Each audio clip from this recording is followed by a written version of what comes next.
Hello, dear listeners. It's a new fall, it's a new school year, it's a new season for Teaching Through Emotions. I'm so excited to be starting up again and sending out great vibes and good stories and interviews to you out there in the great big world.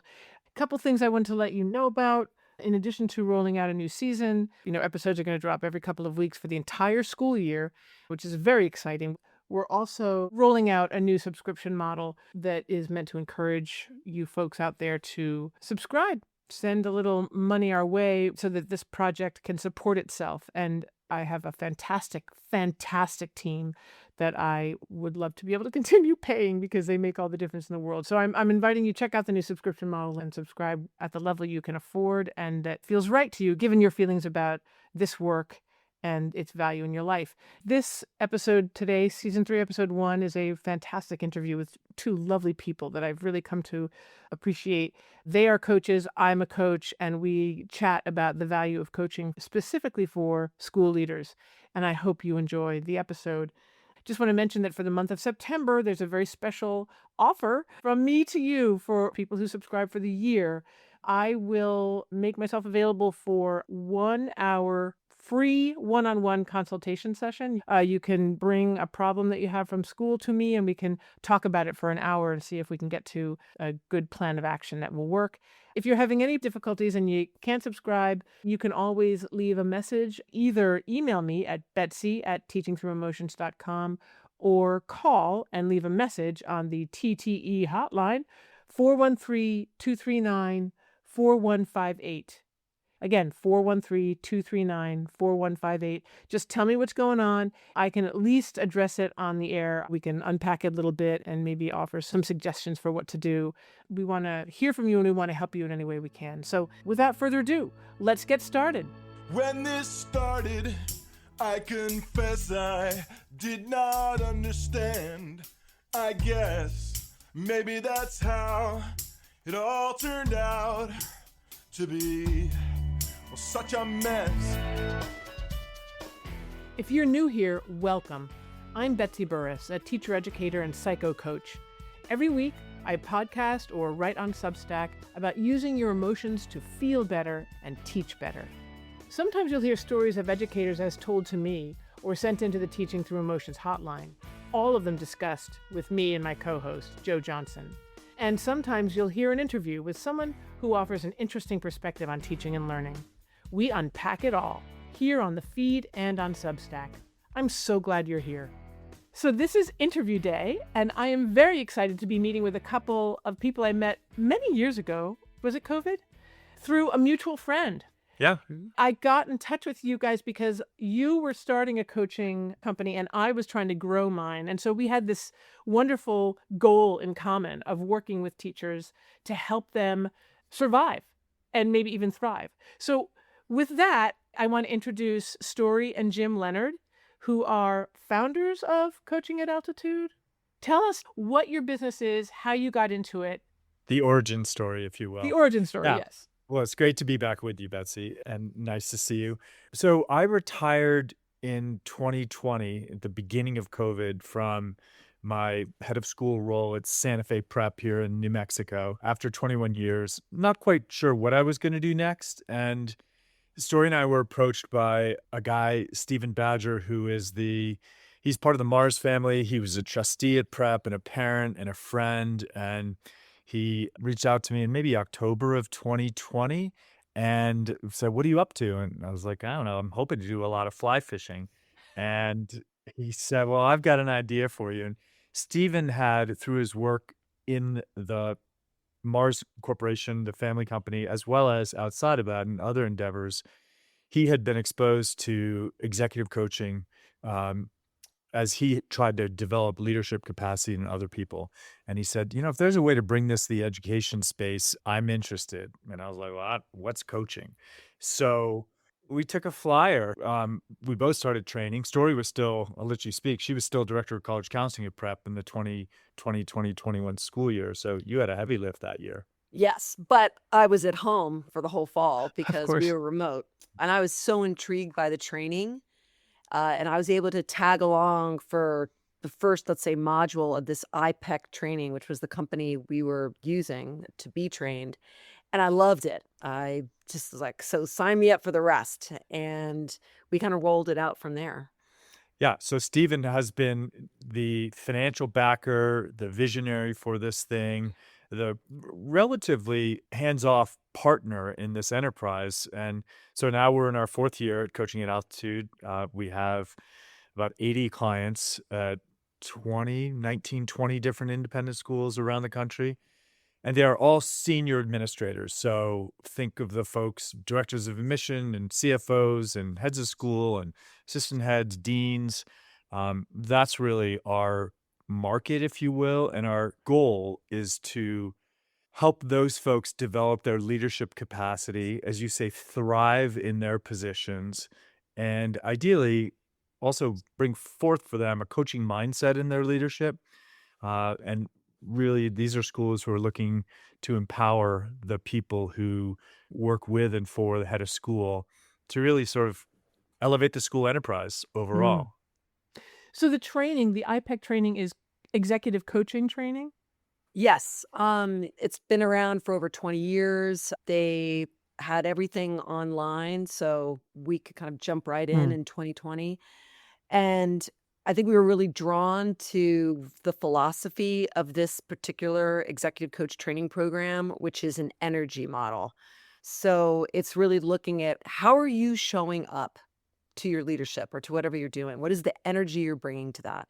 Is it energy that's draining, that kind of victim energy, or is it a growth mindset? And let's go to Mm. Carol Dweck, right? Like, Yeah, right. how are we walking into a room and impacting it with, kind of what we're feeling inside, like what our hopes are, what our intentions are, and how can those be positive? So we just felt like during COVID, we were all stuck in that terrible kind of victim, this is awful mindset. It's like, wait a minute, what's the opportunity here? And for us, the opportunity was getting this incredible chance to do this coaching and create a Zoom business that we never would have thought of without COVID. Yeah. I mean, Yeah, I really, know, and it it's a wouldn't have been COVID possible business. really without COVID. We've Yes. become so accustomed to Zoom now, it's like, why meet in person? I Right. know, which we miss, to be honest. Yeah. The warp and woof of daily school life is tough. So we also do some leadership training with senior admin teams at schools, in-person stuff, Mm, mm. governance training with a board of trustees, Oh, and nice. we love a chance to be on an independent school campus. And we live a mile from Santa Fe Prep, so we get to pass that daily and see kids on the field and the whole bit. So we do spend too much time on Zoom, but it's great to also have the in-person stuff. People would never be able to afford it. Exactly. Yeah. You'd be traveling all over the country, right? You Yeah. can now Exactly. expand your customer base by being in touch with anybody, anywhere. Yep. Makes it Yes. much easier.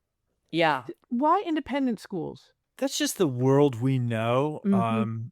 We've worked in 3 independent schools, 2 boarding schools back east before we came out to Santa Fe in 1999, and the market we see, or the need that we're trying to address, is put the head of school aside, but for senior leaders in independent schools, there's not a lot of good professional development available.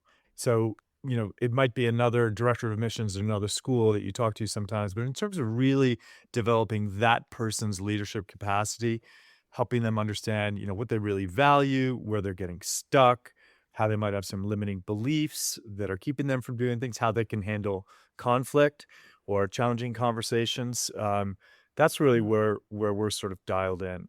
Yeah, it's fantastic. Yeah, and just to add on to that, it's kind of the perfect culmination of where I started out as a teacher and taught history, and then I was also a coach of several sports, and I was constantly wondering about, like, how am I a coach in the classroom? Mm. How am I teaching on the field?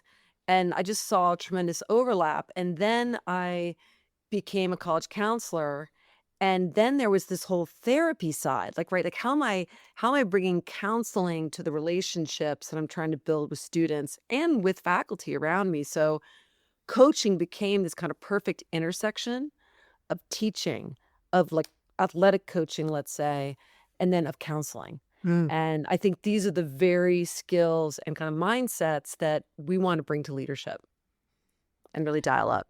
Isn't it so interesting that athletic coaching maybe has more to do with working in a school than just basic teaching. What we think teaching is, when we think that teaching is less than working with actual bodies trying to get things done, right?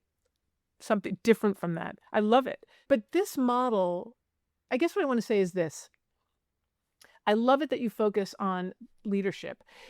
Do you work with heads of school or just the We work with as the school as well. I typically, if a head of school is going to be part of our client base, I'll be that person's coach because of my experience. We have a team of 6 people now, including Story and me, and all of us have a range of different independent school leadership experiences. And all of us were trained by IPAC. So we have a very similar foundational base in what we're trying to do, but a range of different experiences too Yeah. in Yeah, so independent therefore school. different expertise in a way. Yeah. What I love about your staying at the administrative level is that in my experience working with teachers in public schools especially, there is a trickle down effect. Mm. Right? Often, if teachers are complaining about a culture, a student culture or a teacher culture, I can work with teachers, but ultimately it starts at the top. So what a leader or what a leadership team is able to pull off, how self-aware and introspective and kind of honest about themselves they can be, that is how much leadership can own their shit so that they're not spewing Mhm. it on everybody else, really makes a difference. So I think it's a really important level to be working at. Yeah, and ideally, what we have found works best is we can come in and just have a cohort of people, and so work with 3 or 4, and ideally, when the head's part of that, they're really understanding the coaching experience, and then there's that cross-fertilization that happens among the leadership team, and I like ripple out versus trickle down. I like it better too, Because trickle sorry. down's got some bad Bad associations. connotations, exactly, exactly. So do you always work with groups or do you work with individuals, like with a number of individuals in the same school? It's typically the number of individuals in the same school. So we're still finding our way and figuring out what works and what's going to stick to the wall, if you will. Um, So with some schools, we might work with several administrators for multiple years individually. So we have more than 1 year relationships.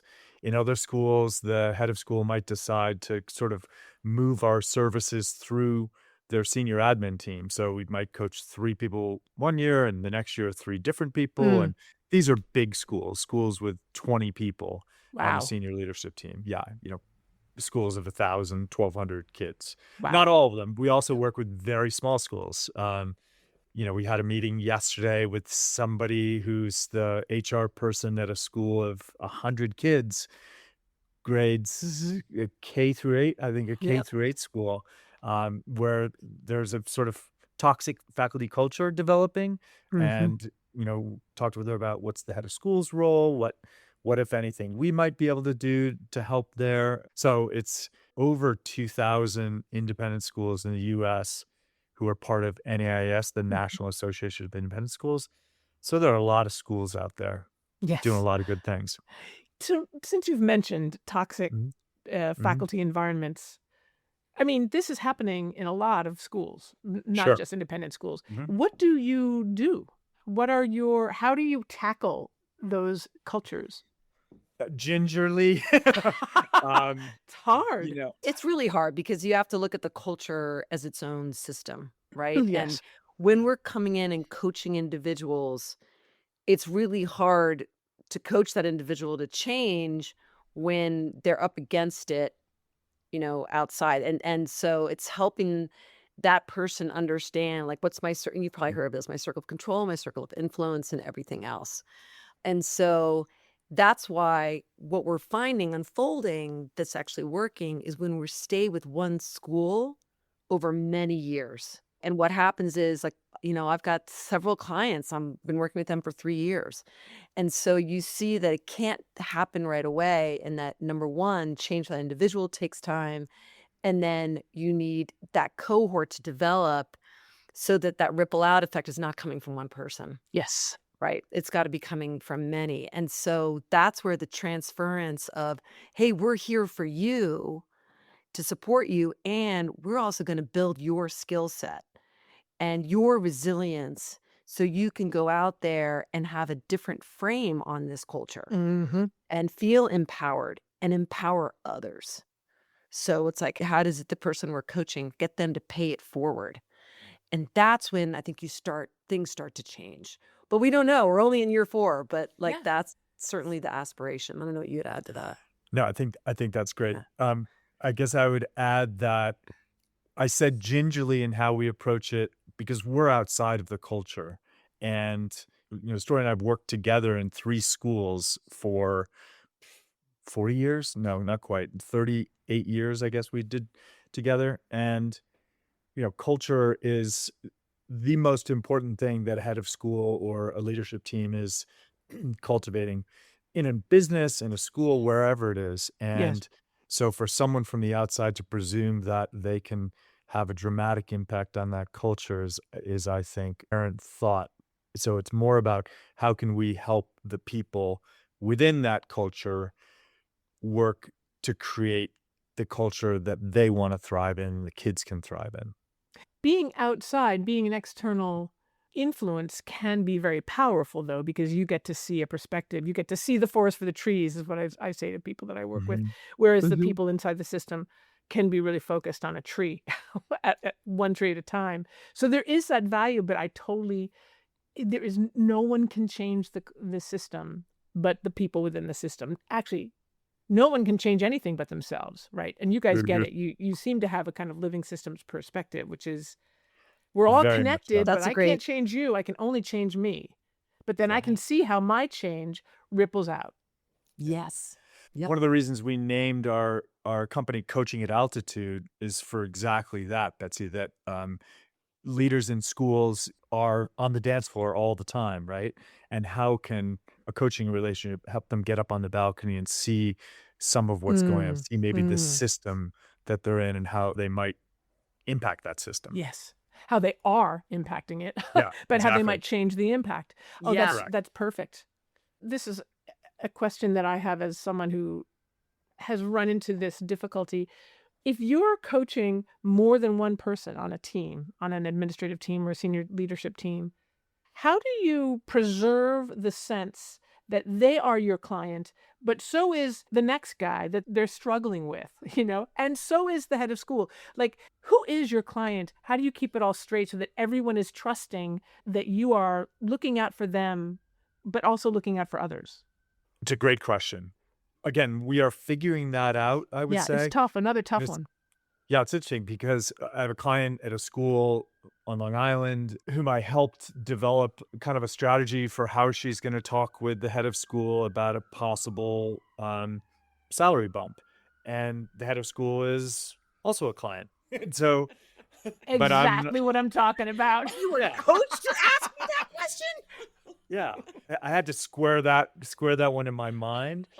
And I did it probably through a dramatic rationalization, but also by sort of thinking, well, ideally, if I were that head of school, I would want that person to feel empowered in their role and not to feel, grossly abused or something in terms of salary, but like you should be empowered to ask for what you want. You might not Exactly. get it. Right. You might not get it, but if she's empowered in that way, in that conversation, what other conversations might she become more empowered in? And that's the goal, this empowerment leadership model. Yeah. Are you guys constrained by confidentiality? In other words, if you coach the Mhm. assistant to ask for a bump in pay, and then the head of school comes back to you and says, "Oh my God, I can't believe this happened." Do you have to protect confidentiality? Totally. Yeah. Yes. And we try and make that very clear at the start of the relationship when we're hired by the school. And, what we find evolving though is that, the school is hiring us. It's professional Exactly. development, right? Exactly. So we do feel some obligation around like how is the performance of this person going forward? Just as you would if you're coaching a team, right? Like, yes, it's about the team experience and you want to have a winning record.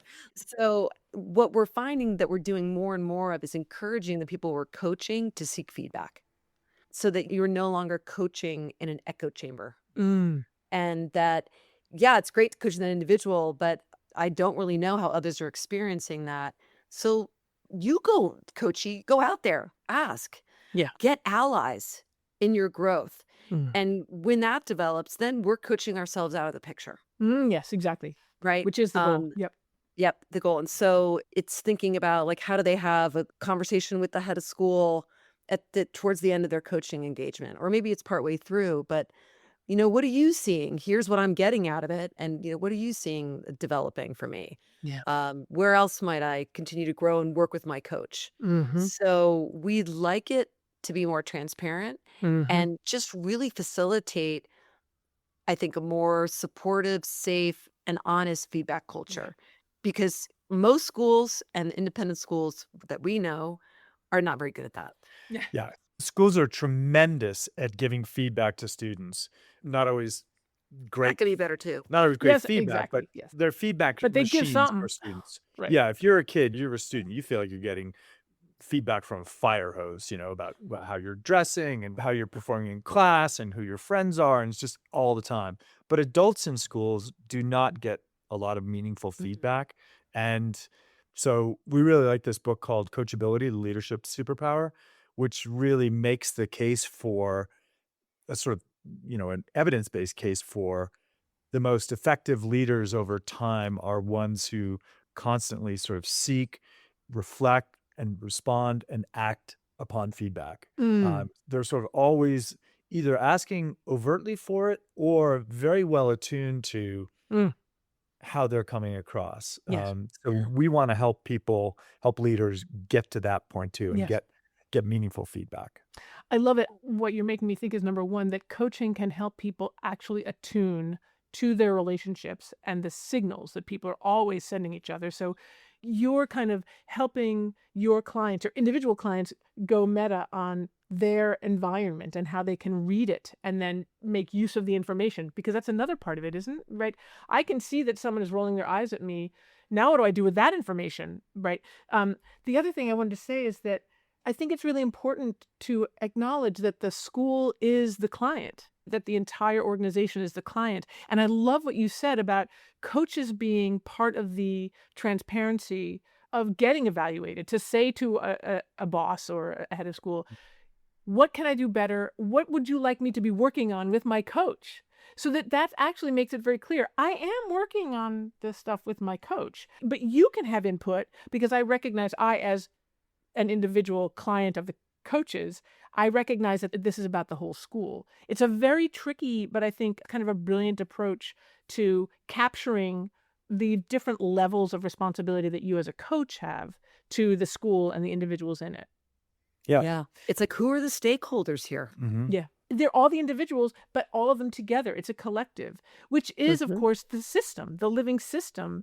No, Right. and recognizing that anytime you put energy, as you say, into one node in that system, it's going to have a lateral effect, right? All of those Some lines effect. connecting the nodes in the system are going to light up in some way, or some of the nearby ones.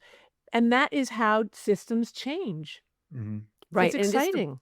it's very exciting actually to put a pin in it. One of the most interesting trainings we've done recently, because we're, again, we're trying to walk our talk and being, coachable and continuing to learn outside of IPEC, which was a wonderful foundation.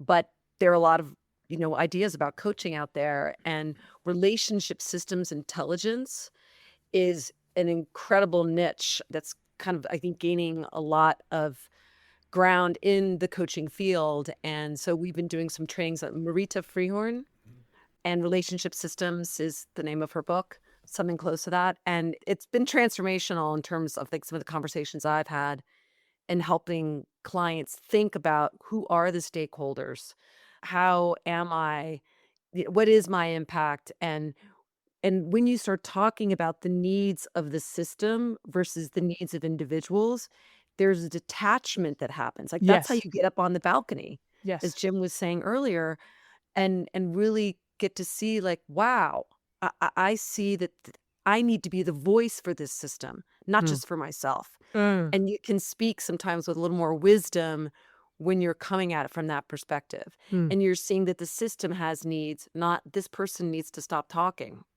and that person needs to begin talking. Or it's like, no, the system needs more voices. And when we talk about it in the third person, it's a lot less Loaded. loaded, and defenses don't come up so much. It's kind of a team effort to get better. you guys work with leaders, I work with teachers, and it's the same. The system for the teachers is the classroom and the students in it, right? Yes. Right? It's Hmm. the exact Yep. same thing. What is happening in this system? It makes me think of this beautiful concept that I love from complexity theory called edge of chaos. Have you encountered this? No. Uh, Chaos is when the nodes in a system are just like overwhelming each other. There's no organization. There's no actual communication. It's just out of control. And Hmm. lots of teachers these days know what that feels like. Um, a kind of static system is one where there's no communication at all. It's just everyone sitting in their desks doing whatever it is they're doing, no communication. Edge of chaos is when there's optimal communication among the nodes of a system, optimal communication, which is not like maybe some complexity theorists could say, this is the algorithm, here's the equation. But in a classroom or in a leadership team, to figure out where the energy goes, needs to go, where it comes from, when you put a little more in, take a little more back. Like the edge of chaos is where the system is humming, just thrumming. And that's because there's enough energy being passed around that the nodes, the individuals, the components in the system are activated, but not hyper activated or not Right. completely hypo activated. It's this beautiful concept that I think teachers need to be good at feeling out. Many are, and same with leaders, right? Yeah. I think it's a growing field. It's like, okay, there's emotional intelligence, there's social intelligence, and sorry, relationship Are you systems. hitting each other? Intelligence, I'm Just making sounds. Making Um, sense.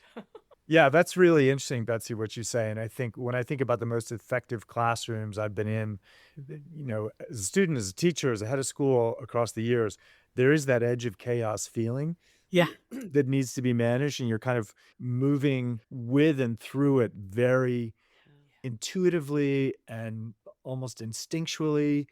Sometimes it might be a little out of control. Sometimes it might get a little static, but I Yeah, think exactly. that's a really powerful metaphor. Thanks for sharing that with us. Yeah, it's like surfing. I mean, almost literally, the power of a Mm, of a wave is the power of a classroom. I mean, it can go Mhm. bad fast, but mhm, if you're surfing it and making sure you're just kind of riding with the energy.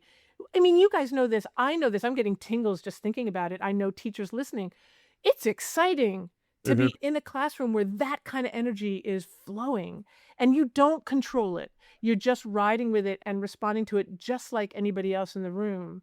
mhm, Although as a teacher, you have a special power, a special position, but it's mhm, very exciting to do. And I think that's what you're trying to get your leaders to do among mhm, themselves, but also as leaders of the school, as catalysts in the school culture, which mhm. is why it's important for them to be positive rather than negative, because they Right. are going to catalyze. Yeah. Yes. I also think the wave metaphor is a good one. And, whether it's in leadership or a teacher, but the level of trust that has to Yeah. be established and is not going to be immediate, but over time in a classroom is mission critical to riding Yes. that wave well. And sometimes that means as a teacher or leader giving up some control and acknowledging Yeah. that you are riding a wave that you're not fully in control of. So, Yeah. like that. Yeah, when you said trust, I thought self-trust as well Mm, as trust of others. And when you're riding a wave of chaos, you have to trust yourself mhm, that your instincts are good. And, I mean, maybe they're not always good, but that's part of, I think, what coaching can do is to help, at least for me, to help teachers start paying attention to, oh, wait, when did it go bad? Or mm, why didn't it even start? Why did the wave just die?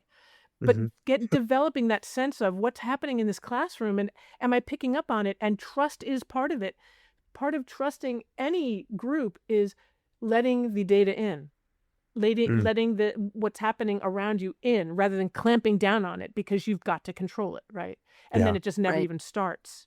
Well, that's where I think such a central piece to that trusting yourself is the self-awareness pieces that coaching brings. Yes. Really knowing what your own triggers are. Yes. What's your inner critic? How is that sabotaging you sometimes? And so that self-knowledge of being able to then, when that rears up, to then, oh, no, no, I got this. Let's go with this. I can trust myself. And I think along with the self-awareness comes the self-compassion, right?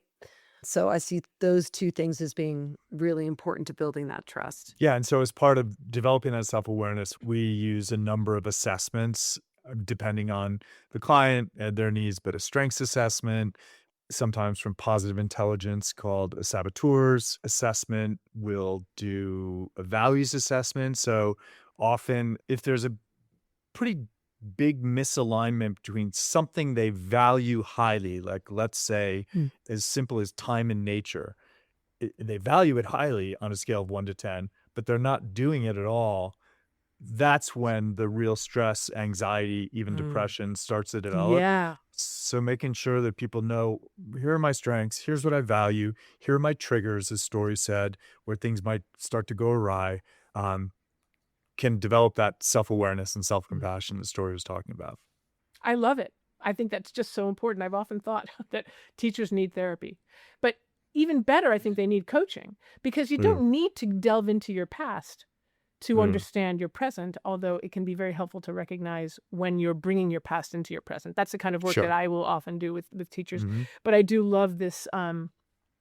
I think introspection is important. I think, we talk about reflection, but you're talking about a level of reflection that can't really be superficial. It can't be, well, this is what I did well in my lesson today, or this is how I mhm, I handled this difficult conversation. It's really about what am I feeling? What am I expecting? Who am I in the situation?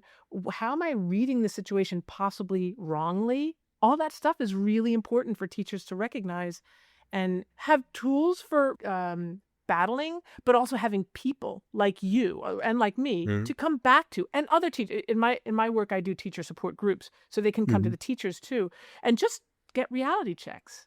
Yeah. No, I think that's important. Yeah. And we are not. There's no stakes with us. You can't go to your head of school and get a reality check necessarily, but you can Mm, with a coach who's just like, I'm not judging you. I'm just here for you. mm. Have you come across positive intelligence kind of in No, I your work? haven't. It's Shazad Kamine. Shazad, yeah, I Yeah, can't remember the Shazad last name. Kamine. Yeah. It comes out of just the positive psychology movement. Yes. And so I was intrigued by that, like positive energy. How do we get there? And what it does is it takes this idea of your inner critic and it gives it that inner judge that we all have that Yeah. basically is telling us we're not enough. And I know that shows up in teaching a ton. It did for Yes. me. Yep. Um, Me too. and and so it gives it particular labels. And these are all going to sound really familiar. Like there's a pleaser. Yep. And teachers, they want to be liked, right? You want the kids to enjoy your teaching in your classroom. And then there's the hyperachiever, and then there's the controller, and so on. And so, what's great about these labels is that they're sticky, they're easy to remember, and you identify with them. And it's like, oh, so when I'm in conflict or I'm getting into kind of a crisis situation, that's when the saboteurs are really going to be strong. And you Yeah. can label it and go, all right, this isn't serving me right now. I know my pleaser is helpful, but Mm-hmm. it's keeping me from saying what I need to say here. Yeah. I love it. So we found that been a really powerful part of our coaching, and the self-awareness piece is like, Yeah. know what those saboteurs are and know how to bring a wiser self to them. Yes, love it. Yeah, So that was a question that I was going to ask you. It sounds as though you and your company have to take in what I call emotional and relational data and help teachers manage it. Yeah. exactly. Yes. I Yep. mean, how much of that is the work and how much of it is more logistical? I mean, Mm. that's possibly a ridiculous question. No, I don't Mm. think it is at all. Tell us more about the emotional data that you really focus on, Betsy, in your Emotions. your practice. Yeah. I'll Yeah. say to if teachers are having a hard time with a student, one question I will ask often is, so when this happened, when the student did X, what were you feeling?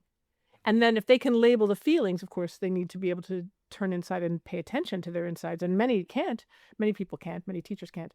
Then I can ask them, okay, is it possible that your student was feeling that? Because Mhm, there's this thing called projective identification where we project into mhm, other people what we can't handle ourselves. And then if that other person can feel what I'm feeling, then I can watch them handle it or I can watch them go crazy, right? And then I can mhm, feel powerful. So that's one thing I will do. Emotions are a really crucial form of data that teachers do not use. Instead, they're like, I'm pissed. I hate that mhm, fucker. And now I'm sending him out of the room or her, right? And now I'm going to call that parent. And we just believe the emotions at a level that is way too superficial, way mhm, too self-reinforcing. So the Mm. work I do with emotions, and then I'm interested in helping teachers to see that student behavior, you know this, behaviorists know this, that student behavior is teaching us something about them, about what they You need. know? And this has got to be true at the leadership level too. If someone is acting like an asshole, well, yes, we can treat them like an asshole and just like flick them off. Or we can actually wonder, what are they teaching us about what they need, what they expect from the world, what they think I'm going to do to them, and how can I actually contradict their expectations by maybe treating them with gentleness or with respect, right? Mhm. So emotional data is emotions, and relational data is just what's happening between me and this person Mhm. or me and this class. What's Yep. happening in between? That's the in between that I'm really interested in, which Yeah. I think you guys are too. Absolutely. And I think what we try to focus on, maybe the step before emotions, is what are you thinking or believing Right. about, let's take your example, Right. about this student who's behaving like an asshole. And I'm so glad to know that on this family friendly podcast, we can Oh throw yeah. F bombs and the whole bit. Swear. That's how I roll. Good to know. But take that example. It's like, okay, what are you thinking about how this student's behaving? Because there's some mental framework that that Exactly. teacher has in that moment. That's creating the emotions. Yeah. And those emotions are creating how you're going to act confrontationally, with understanding and compassion, whatever it is. So if we can unpack the mental framework a little bit, of how did you confront this student? What were you thinking at that moment? What would it be like to think something else, as you suggested, Betsy? Right. Right. How would that make you feel? And just to add to that, just hearing you talk, Betsy, I realize like so often we don't know what we're thinking. Right. And we're just having this emotional response. So a lot of times in our coaching, we're looking for that. Wow, it seems like you're really frustrated. Yes. Where is that coming from? Like, tell Yeah. me more about that. And then you can start to unpack the belief, because like in terms of our original coach training, the central idea is that thoughts and emotions together, and they go, sometimes emotions cause beliefs and beliefs cause emotions, lead to action, Yes. lead to behavior. Correct. And so it's always, as a coach, trying to reveal that relationship. Yeah. And then you're going to shift the energy by changing the belief. And why wouldn't it be great to feel something else? What do you need to believe to get to somewhere else? So we're always on the lookout. The emotions are central. And I think a lot of people in education feel like, oh, no, not in my classroom. Right. Emotions are not allowed. I'm not allowed to be emotional. Right. And Right. I often say to teachers, sometimes anger needs to be met with anger. I mean, sometimes that's the appropriate response. And, your Yeah. students need to see appropriate emotional responses. So Yeah. that's Yes. hard. That is really hard to let her rip in a way that is actually contained and productive, generative, as opposed to just vengeful. So we're talking fine lines here. But, I just want to say the way I think about people is, I think it amounts to the same thing, but I do have to say it because this is just my belief and theoretical grounding. I think of us as organisms that are structured. People call it hardwiring, but I don't call it hardwiring, except for like our physical structures. Like I actually can use my fingers to do something that Mhm. other animals are not structured to do. But psychically, my psychic structure is primarily learned, and it is automatic. It's based on what happened to me over and over and over again when I needed to survive. And so, yeah, there's this behavior to me is an organism responding to the world automatically, unconsciously, exercising a survival instinct that is pre-verbal. It's just psychological. And changing those behaviors, those automatic responses, part of it is doing exactly what you guys do. Just, okay, let's talk about the belief that's been hardwired, hard-coded in you. Let's see if we can put words to that. But really that belief came from survival. So it's a really smart belief, but we call it now maladaptive, right? It was adaptive back Right. then. It's maladaptive now. So you can actually flick that baby away. Just that, if you can bring it up, you need to be able to shift it around and look for something different. This is why I think in my work, I really do focus on the students, because if I'm thinking about me and how, my beliefs and how am I going to change, it's easier for me to think about a student's behavior and what the student's teaching me about them, so I can feel compassion for the student and then right myself. Now I'm in my wise mind, as you guys also help here. Now I'm deactivated. I'm in my wise mind, and I'm emphasizing now the connection between me and the student rather than just me or just them. It's the same work. It's just a different theoretical groundwork that I find helpful because it helps me to kind of bypass the cognitive and just go for the automatic, Yeah. which I hope it does help them feel a little more forgiveness for themselves. They're not necessarily in control of those responses, but once they notice the responses, they should exert control.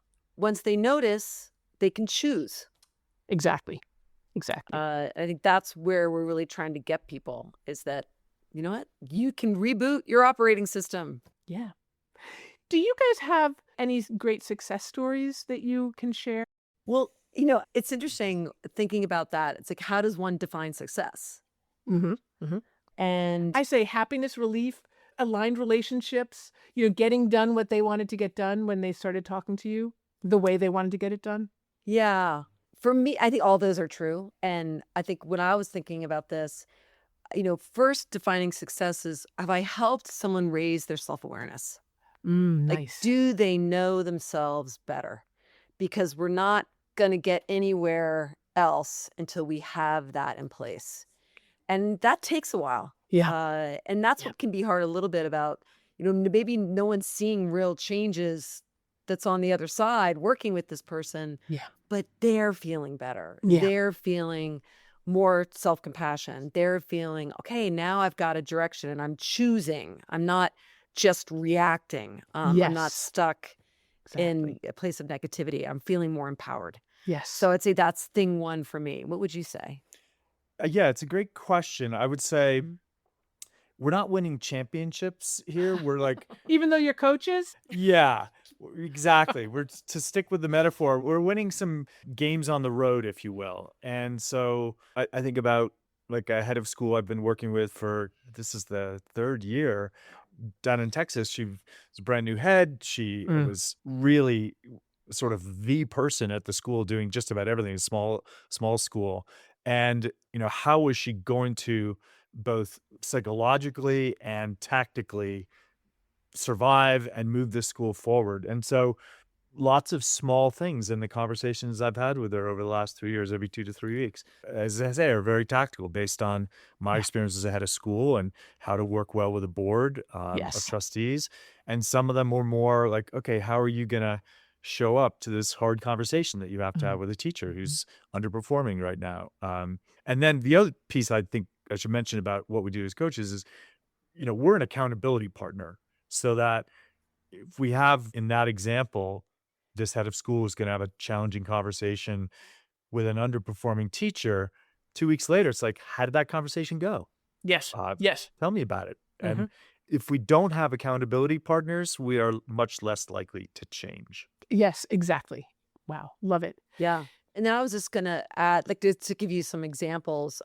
So that self-awareness piece, and then I guess thing two would be just generally more agency. Yes. Like, the person I'm working with is feeling like, all right, I can get out there and try some things. And for example, a dean of students that I'm working with, she just was really focused on the difficult conversations she was having and wanting to really be partnering with students more than feeling like she was the authority figure coming in and like, here's what's happening to you. And really using those conversations as an opportunity for that student to be reflective, to understand, wow, how did I get here? What led me here? Where do I want to go from here? And so Nice. much more of a counseling approach. Mhm. And it's been transformational for her in terms of, and she's been doing this job well for 25 years and now has a whole renewed energy and excitement around the work because this is what's developing for her. And then this is a way more simple one. A lower school division head who just has taken on the mantra of curiosity so that whenever she goes into a conversation, she's suspending fix it mode Yeah. Yeah. and just be like, what's really happening here? What really are you experiencing, feeling? What's the real problem here we're trying to solve? And she said it's just really just changed dramatically how she feels coming out of those Oh conversations my and as god. well the person she's talking to. So it's pretty Yeah. exciting when those things Great, happen. great examples. What about you 2? I mean, I just wanna pivot to you for a second. How do you survive? I mean, you're hearing a lot of hard stories probably and working with people you probably recognize in terms of your own experiences, Mhm. and it Mm. takes a long time. So, how do you manage your own sense of efficacy or joy. Well, we live in sunny New Mexico. That helps. Ah, let's all move there. Love it. Oh, please don't. No, don't. Okay, thank you. I'm not invited. You can visit. Yeah. Okay. I love it. It's a beautiful place. Right. I'd say yes, it can be really heavy. And I don't know. I think maybe this is also where Zoom helps a little bit, Mm. is that I'm not in school with them. Mm. And so it's just trying to maintain that bit of detachment Yes. where I'm yes. holding the space, but I don't have to really feel it too. Mm. And that's a learned skill. Yes. Because I think my tendency is to be in there with them and like, yeah, this is horrible. I'm like, wait, if I do that, I'm not on the balcony anymore. Yeah. And so Love it. that's a really interesting challenge around empathy, Yes. because you do want to Yes. get down in the hole with them. Thank you, Brene Brown, in the dark, but you also have to keep some perspective. Yeah. And I think that practicing that helps me walk away from a conversation not feeling wrecked Yes. when someone's really been emotional and it's been really, really hard. Yeah. I would say for me, Betsy, the emotional register in this work has fewer super highs like joy, fewer super lows like, oh my God, this is a total crisis. Because the story said it's not my crisis. Yes. But it's also not the same as, I helped coach the guys' soccer team at prep, or I taught a senior English class. It's not the same joy that one gets from really being in the daily life of a school. It's also not the same crisis level. I think for me, the emotional register of joy and stress in this work has been, I guess the sine waves have flattened somewhat for that. But we're getting a lot of joy in other parts of our lives too now that before, when we were really consumed by school life, we didn't have as much of a chance to do. We spend Right. a lot of time at a second home in Maine now. We do a lot of mountain biking out here. Yeah. We've got 3 almost grown daughters. Our youngest is graduating from college in 2 weeks. So, Congratulations. yeah, thank you. So we have more time to focus on other aspects of our lives, which feels appropriate. Yeah. Given that you're retired. Yeah, quote that. I would also add to that. I think I love that answer, Jim. And I think it's also doing what you love. And I love learning, and I love learning about this work. So when I'm doing a training and then trying that out and seeing how it works with the client, that is so stimulating and exciting and fun. So I'd say that's another thing that keeps me. And what you're saying really is you're modeling for your teachers. You're doing for your leaders. You're doing what you would like your leaders to be able to do. That is, you're detaching. You're keeping your boundaries really strong. You're finding joy in places outside your work as well as in your work, but it really probably shouldn't be. Our work shouldn't be the source of all of our joy. And staying in the balcony. It feels like all those things are things that and being empathic with boundaries, which is, I totally agree with you. Empathy is very dangerous, actually. It can be damaging to the person who's being empathized with if boundaries aren't in place. So yes, being an empath, but knowing how to be well-bounded for the sake of the person you're empathizing with and for your own sake so you don't burn out is super crucial. So all those tactics that you're talking about are not just good for you, but they're great modeling for the people you work with. It's amazing how we influence each other just by being around each other. It's interesting what you say about the dangers of empathy. I've been reading a little bit about this, and a client, I think he used the term ruinous empathy or Ooh, I love that. something like that, where, I think empathy does get over dialed in schools sometimes and Yes. among teachers. And as you suggested, it can really drain the person who's empathizing, but it's also sometimes not fair to the person who is being empathized with, because it doesn't afford them the sort of dignity of their own conflict, failure, whatever the thing is. Exactly. It's like, it's okay. You fucked up. Yeah. That doesn't mean Exactly. life is over or you're fired or anything else, but you have to own that. And if I over empathize with it, I'm actually taking some of that, the story used the word agency or ownership away. So I've Exactly. kind of, I'm intrigued by that notion you raised of Yes. empathy running amok, if you Running will. amok. I love it. Yes, I think I see it all the time. I talk about it as grandiosity, that if I'm going to jump into your garden, as I put it, and take on Mm, your emotions and your problems and try to fix them for you, that's really all about me, actually. But if I mm, can stay in my garden and look over my garden wall and hear you and empathize with you, but also trust that you can do it, you can do this. yeah. I can feed back, I can mirror, I can say that's really hard. How are you managing it? How did you manage it before? What are your Mm-hmm. plans? What you think you can pull off?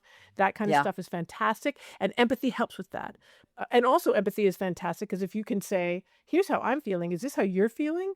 That can also be helpful because someone who's overwhelmed might not know how they're feeling. So Right. helping to label all that stuff. Empathy is awesome, but it's really perilous. I love it. I Mm. love the Mm-hmm. what was the phrase that the guy said? Ruinous empathy. Ruinous empathy. Fantastic. Mhm. Well, is there something I should have asked that I didn't, you guys? Our website is Coaching at Altitude. If anybody's listening and interested, and Is you there an can, A? Is that an A? there's an ampersand in there. Yeah, Yeah. yeah, very hip. Yeah, Very it's very hip. It's cool. hip. Yeah, super hip. We were So shocked she- that coaching at altitude wasn't taken already back in 2020. You're like, yes. Well, yeah, I'll put that in the show notes too, so people will have super. that, Yeah. that I don't URL know. Yeah. right Anything there. else, I mean, Cecily? one question that we get a lot that we just haven't talked about is like, what are some of the most common issues that are coming up that we're Mm, coaching people on? yes. And I would say 70 to 80% of my conversations are about conversations that people have to have. It's about conflict Yes. Yes, and yes, yes. how do we manage conflict? Parents are really feeling more empowered. They're scared. They're really scared. And so they're stepping out of their lane a lot. And Yes. that's been really hard for teachers. It's really hard for administrators. And I think that helping folks manage that and come up with a new paradigm around how to handle these conflicts is super important for people to continue to thrive. So Love it. that's been a big, we do a lot of trainings on it, but it's about how we're conducting conversations I that love it. has such an impact on the culture of the school. Yeah. Mhm.